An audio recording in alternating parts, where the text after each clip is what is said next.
तो 2023 के चुनावी सरगर्मी के बीच केंद्रीय मंत्री अनुराग ठाकुर छत्तीसगढ़ के दौरे पर हैं। बिलासपुर पहुंचे केंद्रीय मंत्री अनुराग ठाकुर ने फ्री बेस, मोदी की गारंटी, ओपीएस, भाजपा के जीतने पर कैबिनेट में नौजवानों की मौजूदगी और सीएम के फेस को लेकर भी खुलकर बातचीत की। उनसे खास बातचीत की हमारे संवाददाता जितेंद्र थवाइट ने।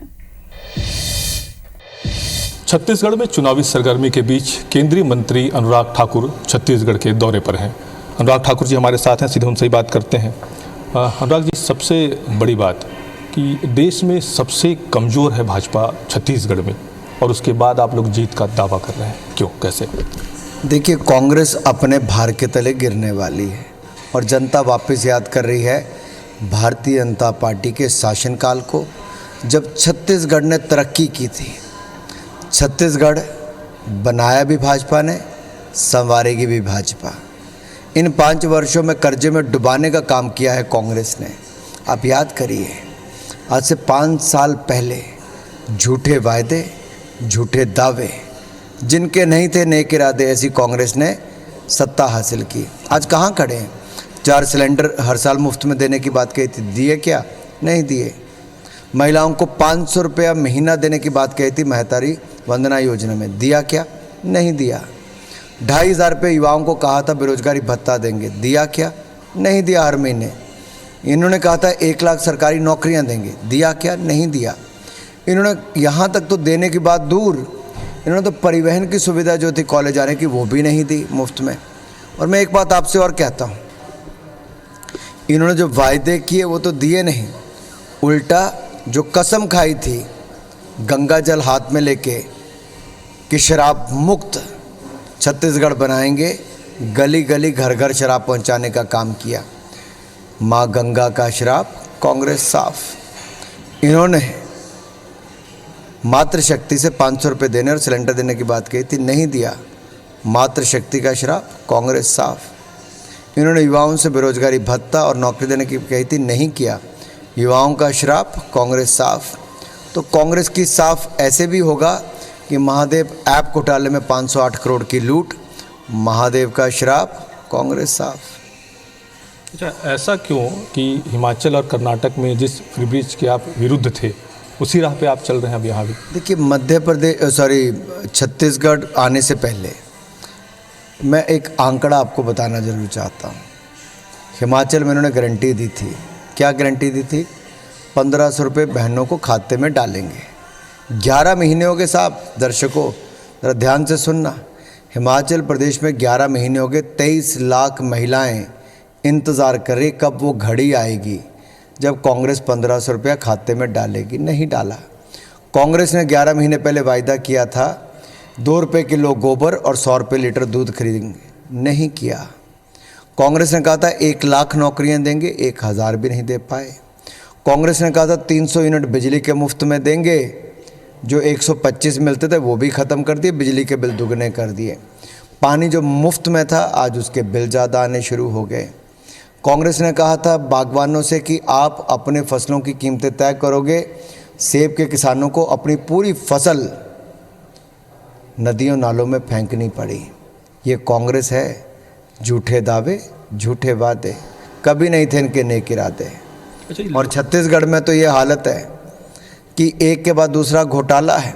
गोठान घोटाला, कोयला घोटाला, शराब घोटाला, ये महादेव ऐप घोटाला, पीएससी स्कैम। ऐसा कोई बचा नहीं जिसको कांग्रेस ने ठगा नहीं।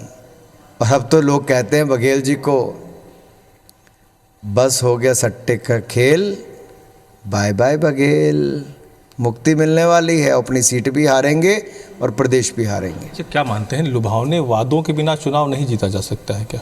देखिए, लुभावने वायदे नहीं, ये रोड मैप है छत्तीसगढ़ को आगे ले जाने का। कैसे? अब जो केंद्र की योजना, जैसे 18 लाख पक्के घर गरीबों को बना के देने थे, 5 साल भूपेश बघेल जी ने नहीं बनाए। क्यों गरीबों के साथ जाति की? क्या गरीब का हक नहीं था 18 लाख घरों को लेने का? क्या एक एक गरीब अगर लखपति बन जाता तो इनका क्या जाता? मोदी जी पैसा भेज रहे थे, क्यों नहीं लगवाया? हर घर को नल से जल देना था, क्यों नहीं करवाया? ऐसी ढेरों योजनाएं जो केंद्र की थी, केवल छत्तीसगढ़ ने ऐसा रुख अपनाया कि यहाँ पे लागू नहीं होने दी। मोदी जी ने कहा था नागपुर में अपने भाषण में कि ये फ्रीबीज जो है वो देश को बर्बाद कर देगा, तो अब क्या माना जाए, केवल वो भाषण ही सिद्ध हुआ ऐसे में? नहीं, बिल्कुल नहीं। देखिए, फ्री बीज किसको? अगर आप सभी को ही मुफ्त में दे रहे हो तब तो अलग बात है, लेकिन जो गरीब ज़रूरतमंद है, जिसकी ज़रूरत है, जैसे कि मान लीजिए महिलाएं जो गरीब परिवारों की है, अगर उनको रसोई गैस का सिलेंडर 500 रुपये में मिलता है तो आपको नहीं लगता उनको दिहाड़ी लगाने के लिए और समय मिल पाएगा? अगर उनको नल से जल उनके घर पे मिलता है तो आपको लगता नहीं उनकी गरीब और अमीर की खाई कम हो पाएगी? अगर उनको 5 लाख की नहीं 10 लाख रुपए का इलाज अगर मुफ्त में मिलता है तो आपको नहीं लगता उनको कर्जा नहीं लेना पड़ेगा?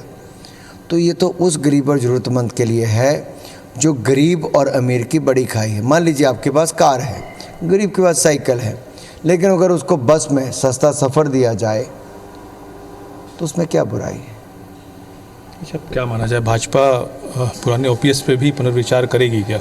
हमने तो कमेटी बनाई है, फाइनेंस सेक्रेटरी के अध्यक्षता में कमेटी बनी है और कमेटी अपनी रिपोर्ट देगी।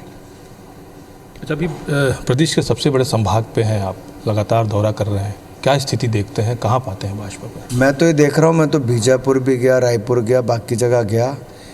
छत्तीसगढ़ ने मन बना लिया है।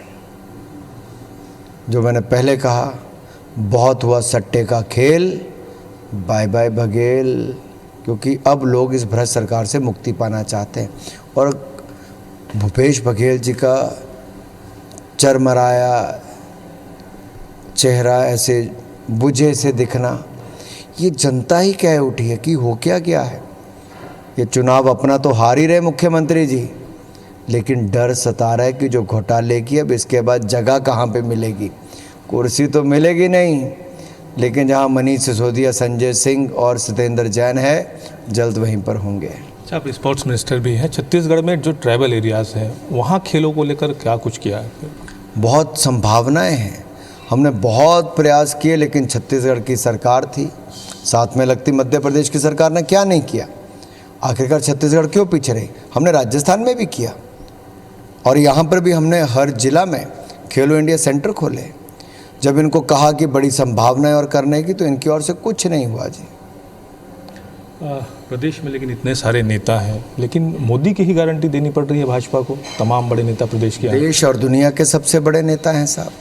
मोदी जी ने जो नहीं भी कहा था वो भी किया, और जो मैंने आपको पहले गिनाया, 13.5 करोड़ गरीबों को गरीबी रेखा से बाहर लाए, देश की अर्थव्यवस्था को 10वें नंबर से 5वें नंबर की बनाया।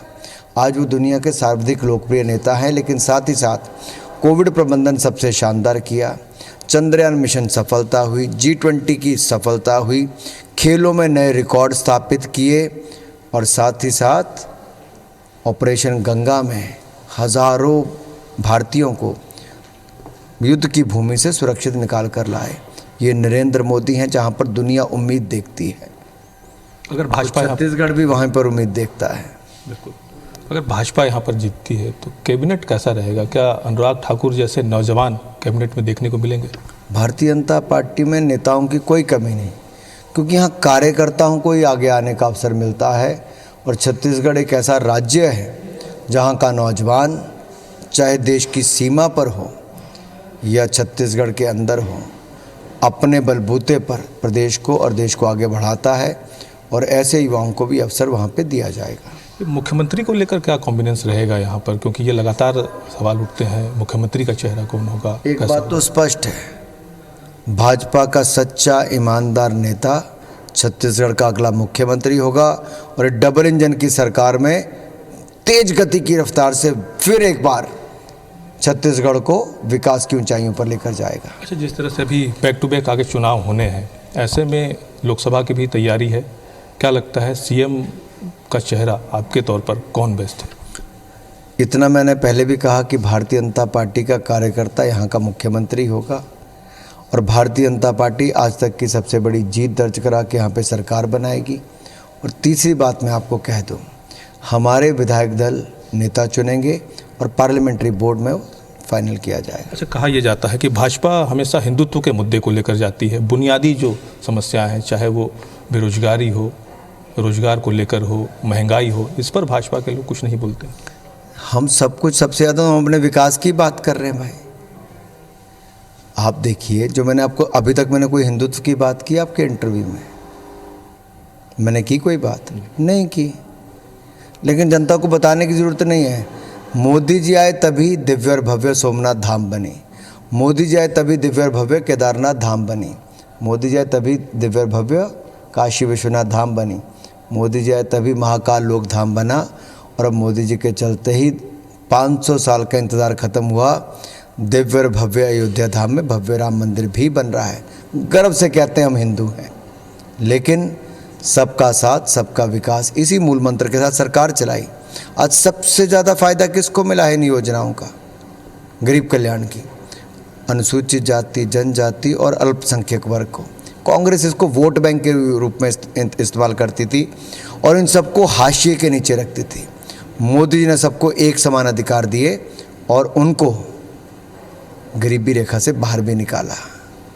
एक आखिरी सवाल, इस बार भाजपा ने कोई दावा नहीं किया। पिछले बार आपने दावा किया था 65+, इस बार भाजपा कोई दावा नहीं है। मैं कह रहा हूँ आज तक कि हम सबसे बड़ी जीत दर्ज करेंगे। बिल्कुल। तो ये थे अनुराग ठाकुर, केंद्रीय मंत्री, जो लगातार ये दावा कर रहे हैं कि भाजपा छत्तीसगढ़ में इस बार सबसे बड़ी जीत दर्ज करने जा रही है। कैमरा सतीश मिश्रा के साथ जितेंद्र थवाइत, IBC 24 बिलासपुर।